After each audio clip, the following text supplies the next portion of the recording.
आप देख रहे हैं NS9। इस बार चुनावी लहर थोड़ी बदली नजर आ रही है। आप देख सकते हो यहाँ पर राष्ट्रीय लोकदल और भाजपा गठबंधन के प्रत्याशी संजीव बालियान के समर्थन में यहाँ पर कुछ लोग हैं। और विशेष बात अगर करें तो यहाँ पर सकौती गांव में मुस्लिम समाज के तमाम लोगों ने संपूर्ण समर्थन आज मंत्री जी के समर्थन में और जिलाध्यक्ष जी हमारे साथ में उनके यहाँ पर रहते हुए तमाम जो लोग मौजूद थे यहाँ पर उन्होंने आज भाजपा को समर्थन दिया है और भारी मतों से डॉक्टर संजीव बालियान को जिताने की यहाँ पर एक प्रतिज्ञा भी लिया। बात करते हैं इनसे किस तरह का आज ये माहौल है पश्चिम उत्तर प्रदेश में, विकास की नीति को चल रहे हैं या आज भाईचारे की नीति को लेकर किस तरह से ये चुनाव 2024 लड़ा जा रहा है? असल में भारतीय जनता पार्टी की पिछले 10 साल सरकार है, ये उत्तर प्रदेश के अंदर 17 सरकार है और लोगों का अनुभव तजुर्बा उन्होंने देख लिया कि विकास के लिए भाजपा से अच्छी कोई पार्टी नहीं है। विकास और समाज जोड़ करके आगे बढ़ाने का काम अगर कोई कर रहा है तो आदरणीय मोदी जी और योगी जी कर रहे हैं। जितना सुशासन उत्तर प्रदेश में 2017 के बाद आया वो पहले कभी था ही नहीं। आज इतनी सुरक्षा महसूस करते हैं हर धर्म जाति के लोग कि बड़े प्यार से अपने कारोबार में, अपने बच्चों को पढ़ाने में, तरक्की करने में, किसान से लेकर नौजवान तक, व्यापारी से लेकर के मजदूर तक, सारे इसलिए खुश हैं क्योंकि उनको अपना काम करने में, बच्चों को पढ़ाने में चिंता नहीं है। कहीं भी कोई कारोबार करे, किसी तरह कारोबार करे, कोई रोक टोक नहीं, कोई गुंडागर्दी नहीं। अगर कोई गुंडागर्दी करेगा उसका इलाज चाहे जाति धर्म से ऊपर उठ करके किया जाएगा। ये माननीय योगी जी ने किया। और विकास 36,000 करोड़ की रेल परियोजना मेरठ के अंदर, सारे हाईवे मेरठ को जोड़ते हैं। ऐसा मेरठ में नहीं, सारे प्रदेश में नहीं, देश के अंदर जितना विकास पिछले 10 साल में हुआ है ये एक इतिहास बन के रह गया। और आने वाले 5 साल जनता ने तय कर लिया, उसमें जातीय धर्म की बंधनें तोड़ करके सारे समाज यहाँ मोदी जी को लाने का काम करेंगे। भारी बहुमत से पूरे देश के अंदर बीजेपी को लाने का काम। विकास की और मोदी की अगर बात करें तो आज इस बार देखा जा रहा है एक परिवर्तन, यहाँ लोगों में नाराजगी है। मोदी को और विकास को लेकर तो बात बनती है, अपराध को लेकर के भी लोग मानते हैं अपराध करना, लेकिन कहीं ना कहीं स्थानीय सांसदों से कहीं ना कहीं वोटर नाराज है और ये देखने को भी मिल रहा है। असल में जो 10 साल पिछली सरकार चली है और यहाँ से डॉक्टर संजीव बालियान जी मंत्री भी थे, सांसद तो थे ही, मंत्री भी थे भारत सरकार में, उन्होंने बहुत काम किए हैं। उदाहरण के तौर पे 5,000 करोड़ रुपए अकेले इस क्षेत्र में बिजली विभाग में लगा है। आप देखिए 12 की लाइट दिन की होगी, वैसी लाइट रात की होगी, 18 घंटे आ रही है। आने वाले समय में 24 घंटे लाइट देने का काम पूरे देश में, प्रदेश में होने जा रहा है। और डॉक्टर संजीव बालियान की जहाँ तक बात है, उनकी पॉपुलरिटी में कोई कमी नहीं है, उनको सब पसंद करते हैं। वो लो प्रोफाइल हैं, वो सबके बीच में वैसा ही रहते हैं। लेकिन कैराना विधानसभा की, लोकसभा की अगर बात करें तो अभी भी वहाँ पर मौजूदा सांसद के खिलाफ की जा रही है, नारेबाजी की जा रही है।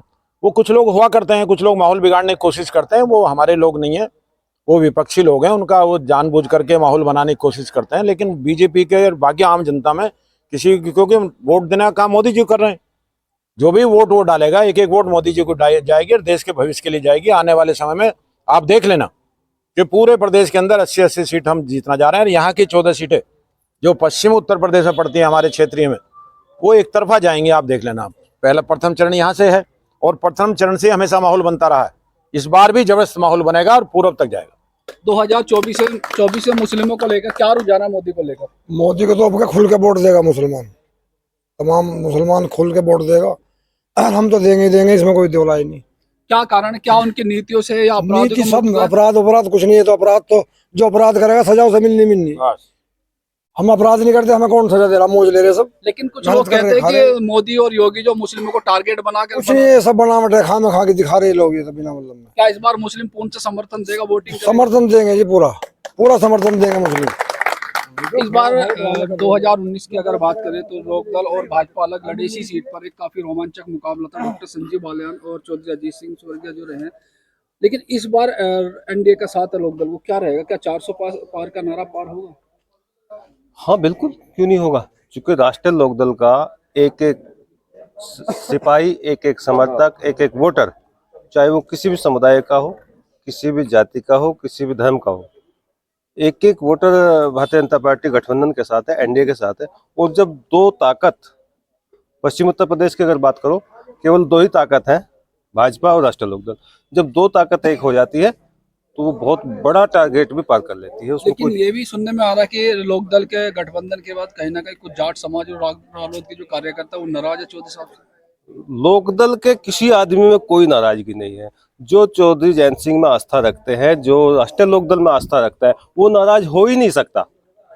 अभी आपके सामने हमारे मुस्लिम समाज के बड़े भाई है हमारे, वो साथ थे। मुस्लिम समाज को भी मैं कह रहा हूँ, जो राष्ट्रीय लोकदल का मुस्लिम समाज है सारा साथ है, कोई नहीं गया। और जाट समाज के तो कोई मतलब ही नहीं उठता।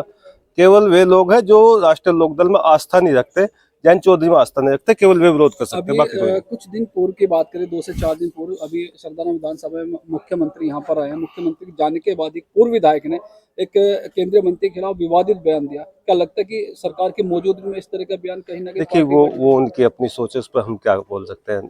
किसी भी सम्मानित आदमी को किसी भी सम्मानित आदमी के खिलाफ ऐसा नहीं बोलना चाहिए, लेकिन वो बोला तो वो जाना है, उसमें हम कुछ नहीं करते। जो इस तरह से आज यहाँ भाजपा को जिताने का संकल्प रहा, किस तरह का चुनाव रहा? हमारा क्षेत्र जो है ये गांव भी आरएलडी का शुरू से गांव रहा और आज भी वही बात है। आरएलडी का जितना वोटर था वो सारा संजीव बालियान को वोट करेगा। लेकिन देखा जा रहा है कि कहीं ना कहीं कुछ सांसद को लेकर विरोध बात भी चल रही है विधानसभा को लेकर। उसको जाट समाज और राजपूत समाज कहीं ना कहीं आमने ऐसा कुछ नहीं है, ये तो चंद व्यक्ति जो है हाउल्ला मचा कर हैं, ऐसा कुछ नहीं है। हमारे बराबर में 24C उनके लोग बाग हमें मिलते भी हैं, वही भाईचारे की बात कर रहे हैं।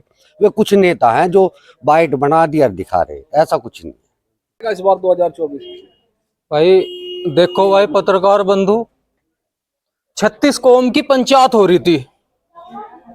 36 कौम की पंचायत हो रही थी। पंचायत में कोई कह रहा हनुमान महारा और कोई कह रहा हनुमान महारा। एक मेरे जैसा भी खड़ा हो गया, वह हनुमान था जाट। अब जाट कैसे था? अब जो दूसरे की लड़ाई में कूद जाए वही तो जाट हो। अब हमारे जयंत चौधरी भाजपा की लड़ाई में कूद गए, वे हैं हमारे हनुमान।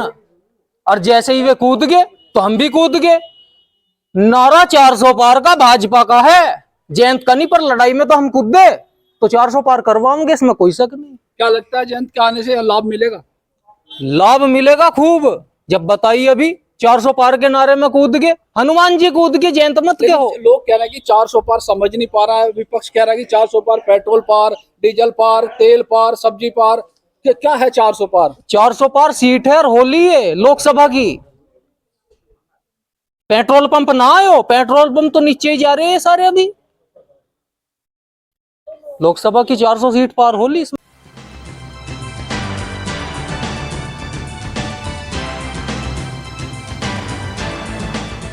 आप देख रहे हैं NS9।